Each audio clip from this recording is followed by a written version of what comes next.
Mag-iikalabindalawa ng tanghali, nagdilim sa buong lupain hanggang sa ikatlo ng hapon. Nawalan ng liwanag ang araw at ang tabing ng templo'y napunit sa gitna.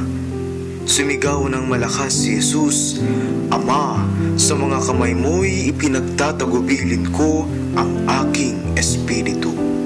At pagkasabi nito, nalagot ang kanyang hininga.